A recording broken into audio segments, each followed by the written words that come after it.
Okay, UP-FEU, overtime game. Naging thriller itong round 1 match-up ng UP at saka FEU. At ang UP is 4-0. No? Dapat panalo na yun kaso nagkaroon daw ng offensive interference ito si Jup. Dun sa tira ni Lebron Lopez na dapat buzzer beater. Well, gaya ng sinasabi ko, di ba? Ito si Jup, kung ito in-naturalize nyo na, kung tinanong nyo na kung pwedeng in-naturalize to, malaki maitutulong na ito. Kung naturalized player natin to, lahat ng naturalized play, lahat ng foreign athlete sa UAAP o foreign basketball player o import sa UAP, dapat naturalize na dahil tingnan mo naman na itutulong nun, di ba? Malaking tulong siya dun sa ilalim ng basket. To sa gitna, playing the center position.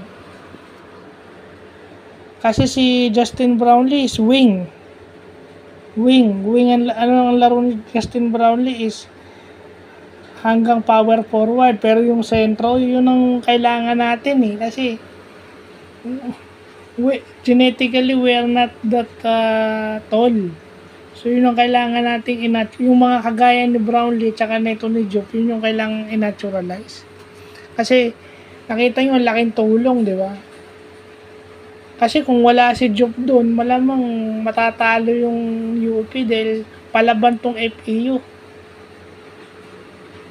No, lumalaban din na dumidiin din sa depensa. To talagang kung walang naturalize tong UP, tagilid pa to sa FEU. Considering how this FEU team are coached by a feisty player former player in Denok or Dennis Miranda.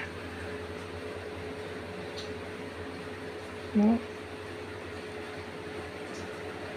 Kasi si Dennis Miranda as a player is defensive oriented. So, ganun yung dinadala niya rito sa FEU. Yun nga lang kasi roster wise mas malalim ang UP, meron pa silang Malik Jup. Kaya inaabot sila ng overtime. At saka meron silang Lebron Lopez na fail-am. So, swerte talaga nitong UP dahil may Jup sila, meron pa silang Lebron Lopez. So, factor talaga yon para ma-enhance yung roster nila at lumakas yung chance nilang manalo.